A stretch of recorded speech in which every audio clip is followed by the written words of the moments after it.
Hi, I'm Lynnea. And I'm Dan. And this is Dusted or Busted.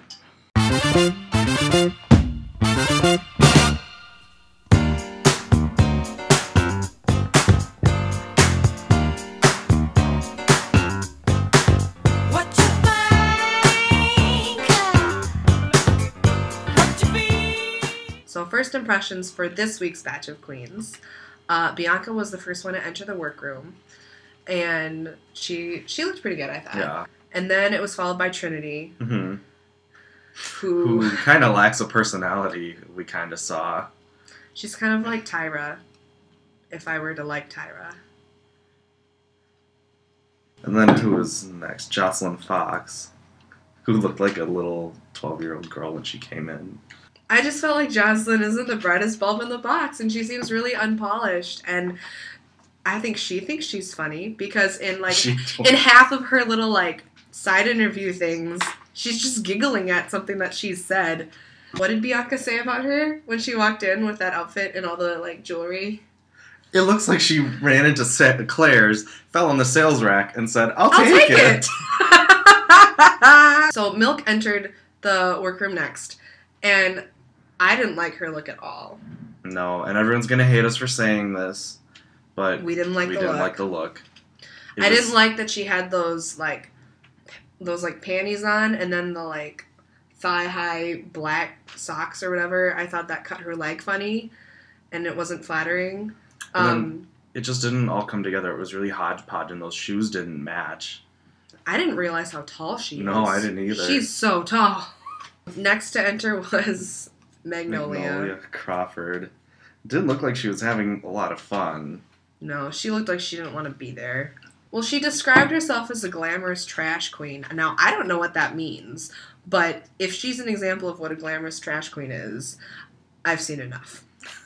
And I love that they asked, what were you going for? And she's like, well, I wanted animal, because she was wearing the, zebra print. She was wearing, elephant necklace or something. And right? And then Trinity goes, I thought you were going for Peggy Bundy, because that's definitely the first thing I thought. Bianca called her a swordfish. Fucking no. Turn the page.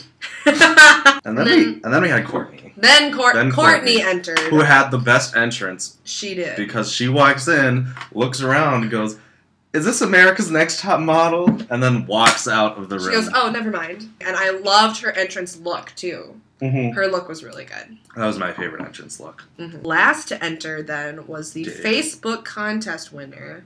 Darian Lake. Now, how do Facebook contest winners usually go? First. The first thing she mentioned, of course, was her size, but we have talked about in some of our other videos that if you're a big queen... That's okay. We don't care. That's great. I love big queens. Vivacious is not... I wouldn't call her a big queen. But she's not she's not queen. Tiny. And Latrice. One of the most loved queens ever. They let their work speak for themselves. Exactly. Also, just from the first impressions before they started the mini challenge, I loved Trinity's side interviews because they were one word or one sentence, and that was it. When Ru was talking about how the other queens had already come, and in her interview she goes, "Oh!" I thought they were hilarious. Speaking of Trinity, can we talk about Milk walks in, and everyone's like, what the hell is this person doing here? And then Milk goes, oh, we're all just a bunch of clowns, aren't we? Trinity goes, no.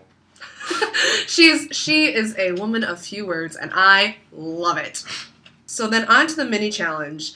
We thought that it was going to be the same thing. Can we first of all talk about how shady that is that they split up the queens and then had them do different things? I mean, it was still a photo shoot. It's always a photo shoot. But it's just comparing apples to oranges. Americans to Australians. My most dusted for that was Courtney Act. Same here. I'd have to say Courtney. Because she got in front of that camera and she was a natural. Especially when the feathers came out for the pillow fight. She was having so much fun and it read well on camera. And then the moment that Mike Ruiz was give me sexy, give me body, she just turned it. Oh, that was everything. Yeah, I loved it. And who are our most busted of the mini challenge? Well, for starters, Magnolia, because I forgot about her. What did you think of the mini challenge? Yeah, I kind of forgot Magnolia even existed. Like, I didn't even think about her pictures.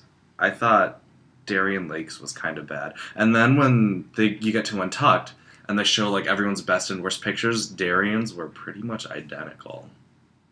Oh, another thing that I thought was funny after they came in from the mini challenge and they see each other for the first time, like, out of drag. They start talking about who that sexiest one Yeah, they start talking about each other, and Milk says how much she, like, thinks that Courtney is the cutest boy, and then Courtney goes, I don't usually do dairy, but I'll make an exception for Milk.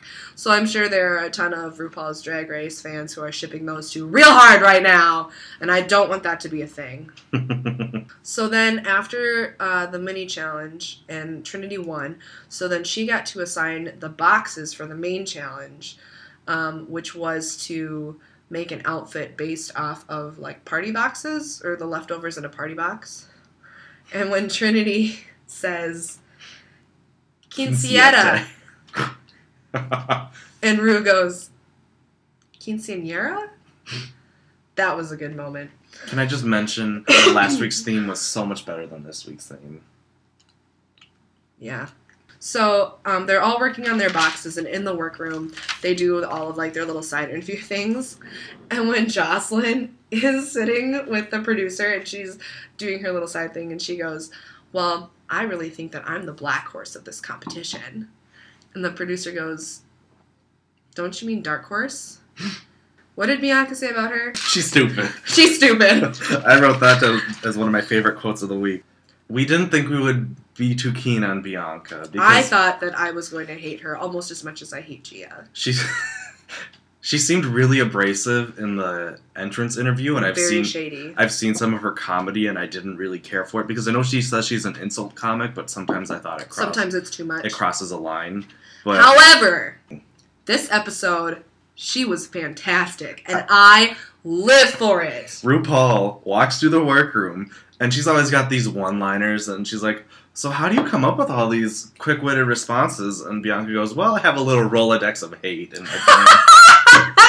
Which I can totally relate to. That is perfect. Rolodex of hate. Most dusted for me on the runway was probably... I know Bianca won, but I'm gonna go with Trinity because I thought that her look wasn't gonna work well for her because she talked about, like, the whole Princess Leia, but then also Kate Middleton. And even Ru was like, that's not gonna work. But then when I saw what she put together, I thought that was really creative, and she pulled it off really well. And that makeup was really, really good. Who was your most dusted? I'm gonna have to say Bianca because her dress was really, really good. I liked her makeup. Khloe Kardashian said she didn't, but I didn't mind it.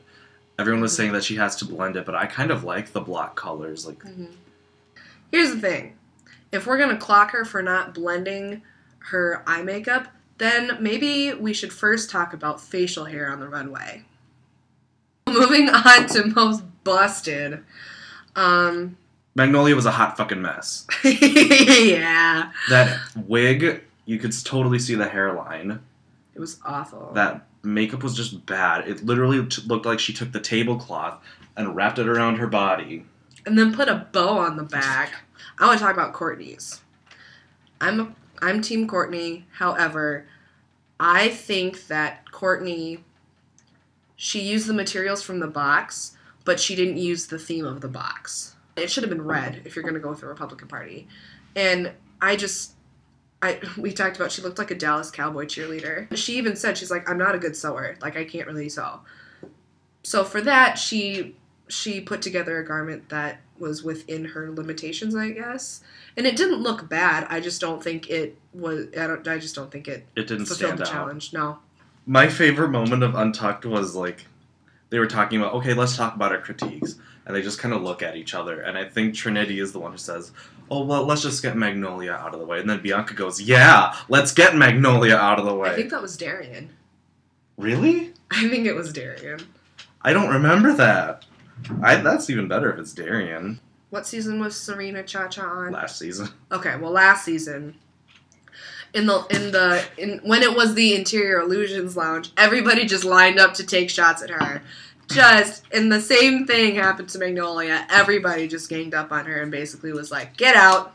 Goodbye. Trinity, though, she had very little to say throughout the whole episode, and then in Untucked, she opened up, and I was living for it. I liked her. I liked her little moments. Actually, I think she knows when to open her mouth. Mm-hmm. And I think she's someone who cares about drag so much that if someone is just going to come in and make a mockery of it, she is going to speak her mind. This week's shade list, topping the list is, of course, Miss Magnolia Crawford.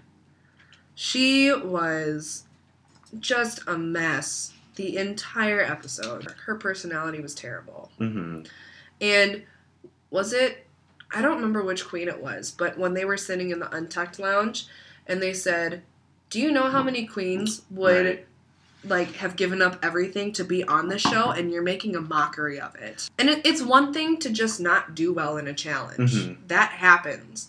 But to come to the challenge and purposefully just not even try. Not even care. On the first time you're out.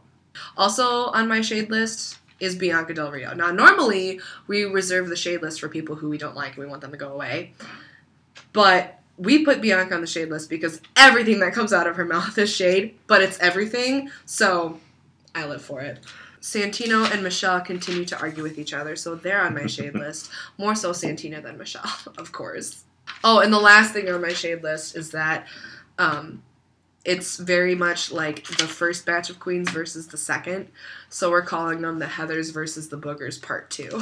But the lines are kind of blurred about it. Yeah, but I don't really know which group is the Heathers and which is the Boogers because they got a little bit of everything. Yeah. So I would say that my most dusted of the week, Bianca Del Rio. I have to agree with you. I live for her personality. Which we thought we were going to hate. Untucked. They were all talking to Magnolia about her nose contour. And they were like, well, why do you contour your nose like that? And she goes, I want it to look like my nose could break off like a twig. And Bianca goes, well, why didn't you say that on the runway instead of the stupid shit you were saying? Also, why Bianca's my favorite of the week. She's definitely our most dusted. Most busted. Do we even have to say it? I don't even want to say it. Magnolia Crawford! I think Trinity hit it on the head when she said, you're being really stupid about the way you said that. Right. And you're not Trinity hit it on the head. You're not taking it seriously enough anyway. Also, publicity doesn't mean shit if you're not going to get people to come to your shows. And after this, I would not be surprised if people didn't come to your shows. Trinity got it right. It's not what you say, it's how you say it. Predictions for next week's episode. So the first 10 minutes... Spoiler alert if you haven't seen them, but they do a challenge where they have to do a swimsuit. They do a swimsuit photo shoot where one person is the top half of the body and the other person is the legs. So someone's lying down and then the person sits on top of them and then the bottom person is the legs. Mm-hmm. And then RuPaul says you have to pick someone to be your partner who wasn't in your first group. So Milk and Adore won, meaning that they're going to be the team captains. So they start picking people one by one, and they pick their own people. It's like the two tribes. It's so crazy. There was one queen who said something about the time for that bonding has already passed. It happens in the first few days. Yeah. And once that point has been crossed, it's really hard to assimilate new people into the group. It's basically what that's what Vivacious said, I think. Yes, I'm pretty sure it was Vivacious, and she was like, these bonds have already been formed. But I think we are in store for a lot more, and I hope that there are some bonds formed between the two groups, because I can see, I can see April and Jocelyn getting along really well, but I can also see, Vivacious, if she teamed up with, Ben De La Creme or, Bianca. I think that there's some really good compatibility between some of the queens from the two groups, even though it doesn't seem like that right now. It's like a horror movie challenge. Mm-hmm. They have to act in a little So it's an acting challenge. Of course. If they do it by teams, which they probably will, I'm going to say that Adore's team is going to lose, only because I think Adore is not a good leader. I kind of picked 4 that could be in the bottom 2, because if they do it by teams, sometimes one entire team is safe. Mm-hmm. So I'm going to say that if Adore's group is in the bottom, either Vivacious or April. like in the first 10 minutes, you showed them like working on their scripts, and they seem to like really be struggling. However, Adore could also end up in the bottom because she's the leader. Yeah, the leader sometimes ends up in the bottom. And if it's the other team, if Milk's team loses, I think either Jocelyn or Trinity.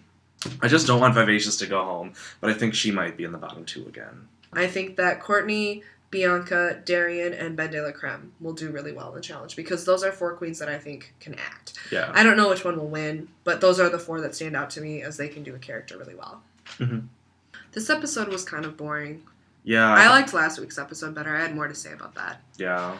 So this is our review for the second part of RuPaul's big opening, the second half of the premiere. We got some good queens this season. And we got some buggery ones. But that's to be expected, and I can't wait to see how this turns out. See you next week. Bye. Bye.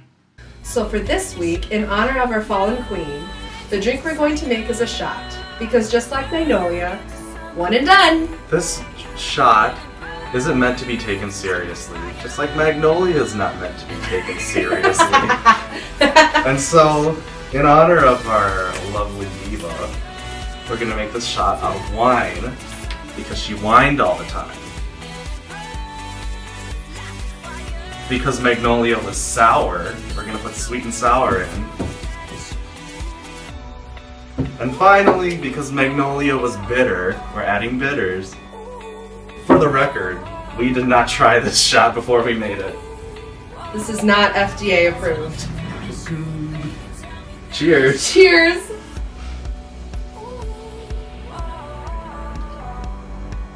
That actually wasn't bad. Too bad we can't say the same thing about Magnolia. Thanks so much for watching. Bye.